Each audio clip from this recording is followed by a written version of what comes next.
Hey everybody, for those of you who haven't watched the channel yet, I'm Chad, and today I'm starting the video on my psychic abilities. So one of the fans from the TV show The Dead Files, who's now a friend, had given me an outline of what she would like me to put into the video. So I'm going to go over that list while I do my intro video. So like I said, my name's Chad and I'm from the San Jose Bay Area. I've been here my whole life.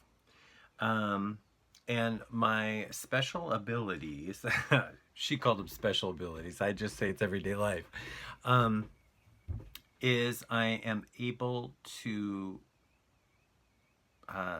talk to dead people, but also have the ability to sense things. So, you know, there's some people that say mediumship is their specialty. And I wouldn't say that that's my specialty. Although I do get messages from the other side. I get my messages through multiple ways. So some people hear things, some people smell things, some people see things, and I do all three. Hear, sight, smell. And then my spirit guide, who many of you guys already know, Marcus, is, I keep looking over because I have a list of things that she wanted me to include on the thing. So I wanted to do that because I feel very flexible about the video series. So basically, you know, there's a lot of people that use crystals. There's some people that use tarot cards, and I don't really use any of those. Sometimes for healings and things. Actually, I don't like to call them healings. I like them to call them energy adjustments because, you know, I equate healings to you have a scratch on your hand and it's going to heal. So basically, when I do a reading, my spirit guide Marcus tells me things, but I also can sense things about people and get a reading on them. And then also sometimes I'll smell something, like for instance, a Catholic funeral, where you smell that incense that will come up. And then other times, you know, I'll see like a little vision, like a video. You know, you're starting a movie and it's like a preview of like what's going on. And so I'll describe what I'm seeing to the client that I'm working with. So I don't really choose the way that it comes about for me. It just kind of happens. Like, okay, you know, for instance, I smelled the Catholic incense at a funeral. And then I checked in, I kind of plugged in a little bit more, and it ended up being my uncle who passed, who was, you know, whose family's Catholic. And so that was only like a week after I had smelled that. So different ways. So the whole point of my video series is to kind of like teach people to plug into their natural talents that they may or may not know that they have. The different ways to kind of harness that ability and get comfortable with paying attention to those details. And then do, you know, I might be doing some online readings and things, and then also just doing energy reads about what's going on in the world and things that are happening. Next on the list is when did you know that you were different from the other kids? So when I was 8 years old, my parents owned a business, and I met one of the co-owners, and I really didn't like the guy. And, you know, given that my dad was a policeman, I told him, "Dad, you're a policeman. He's a bad guy. Arrest him." And so the guy ended up embezzling tons of money and doing all this stuff. But so when I was 8 years old, I realized that I had the ability to see things that other people couldn't. Because I used to think, oh, well, everybody just knows this. And my friends would say, well, how did you know that? And so being a kid, I was like, oh, I guess everybody can't do that. So the next question is, does it run in your family? So it does. I've had several other family members who have had really good intuition. None of them have gone on to do readings and things for it, but they have helped me with things before growing up, and also have a really good sense of intuition. Um, Also, my partner Joseph of almost 28 years, he's also a sensitive. His is more of a um, empathic type person that can feel what's going on. Actually, he's pretty good at like locating, like if your energy is off. Like I'll be like thinking in my head like, oh, my leg kind of hurts, and he'll be like, is something going on with your leg? Let me check the energy out. And then like he'll, you know, grab my leg and be like, oh, there's some energy here that's stuck, and you know, he'll like work it out and rub it, and then it goes away, and then the energy's gone. So his abilities are more along those lines.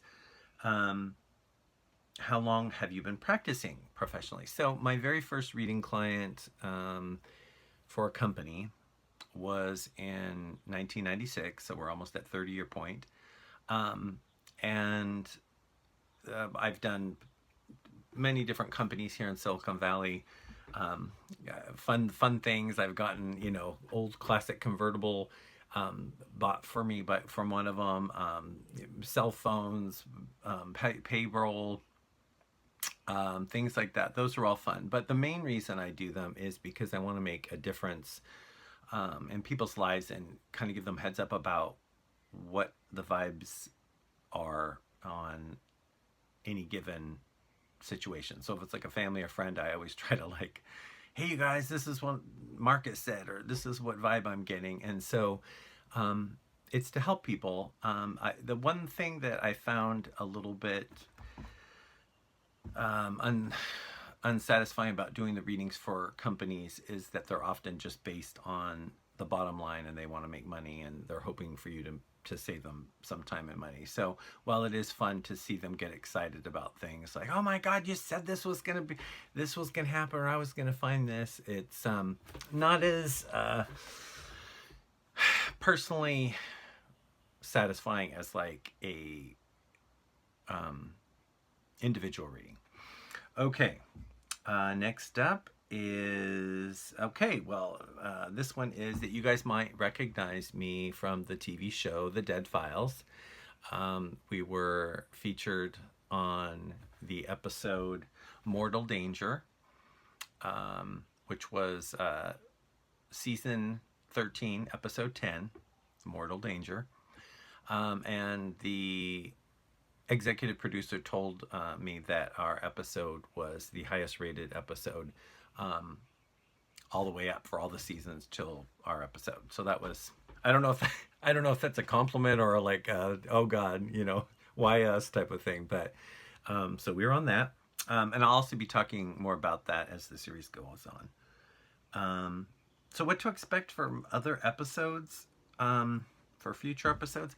I don't know. I feel very flexible. I never wanted to really do the podcast or the video series, but once the TV show aired in 2021, it's like I had so many people find me on Facebook and message me, oh, do you want to do podcasts? Do you want to do videos? Do you want to do interviews? Where's your podcast? Why aren't you doing a video series? And for me, the psychic ability stuff always was just who I am. So it felt kind of like silly to tell people about it. I mean, does that make sense? The feeling that I always get from this, it's almost like you graduated from college and then you were asked to go back to like the senior prom.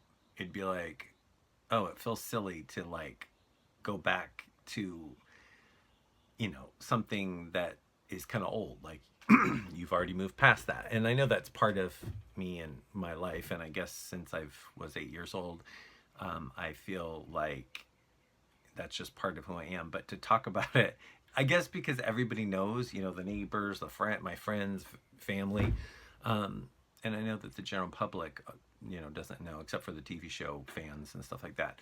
But I'm going to do this because I've gotten so many requests to do it, that I said I was going to do it, so here I am. Next up on the list is what to expect from future episodes. I don't know. Like, if people have recommendations, I mean, that's why I have my list here. I said, hey, if you want to hear something in particular, let me know, and I will post it. So I know that a few people had said, oh, we want to see you do live readings online. We want to hear the best and the worst reading stories. Now, I don't share my reading stories as they're confidential when I have reading clients, but I'll omit their names and make the story vague enough so that it stays private, but I can, you know, share with you guys like the whole point of the story. Okay. Some of the examples of my ESP coming through. Oh gosh, I have so many. So I've saved one of my friends from a stalker. I warned one of my friends about getting a deadly disease. I've actually had to call 911 because I had a bad vibe that my mother was in danger of passing away. Actually, that happened 3 times. Once I just drove her to the hospital. The other time I actually had to call 911. And I have to tell you, that was probably the most stressful reading. I wasn't paid for it. It was just my daily life that I've ever had, because there's that split second where nothing is happening to validate calling 911, but your ESP is ringing. Call 911. Like, I call it pinging, you know, like where you hit a tennis ball against a wall. It's like, does it ring back? Does it come back? Or are you hitting out in a field and it just goes?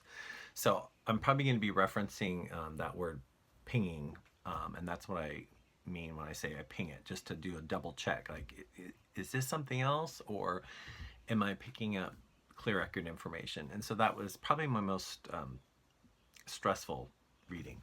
So I'll get you guys caught up on all those stories. Let's see what else is on the list. Okay, and then I'll tell you the best and the worst ESP stories. Of course, finding Joseph, my partner. I had ESP about that. I actually had my other ESP friends tell me about that for my 22nd birthday. That he was arriving in January 98, and he did. So that felt very special, and probably is one of my most exciting stories. Well, I wouldn't say suspenseful, because I have a lot of different crazy things going on in my life, so there's never a dull moment. But that's one of them. And I will hopefully have Joseph on for an episode or two. He's a lot quieter than I am, so he probably won't be on here too often. And then, of course, I will share stories about the TV episode on the Dead Files and things like that. Also, because we're so busy, I don't know how often I'm going to be able to put up new videos. So I think what I'll do is sit down for an evening and possibly record multiple episodes. So if you guys see me in like the same shirt and in a couple of videos, it's not that I'm wearing the same thing every day. It's that I finally had an evening that wasn't wild, crazy, and full of things to do. And so I will probably sit down and record 4 or 5 episodes just so that, you know, I kind of have a constant flow of new videos coming out. So hopefully you guys can join us on this journey of intuition and awareness abilities. I don't have like a planned checklist of things, so I am open to any of you guys if you want to post questions or ideas of things that you want me to go over. I'm willing to do that. That's why I took my friend's advice for what she wanted to hear for the opening episode. So thanks so much for watching, you guys. And like I always say, my motto is I'm feeling zesty, which is energetic, optimistic, moving forward in a positive way. And so I'll probably be signing off with stay zesty. Take care, you guys.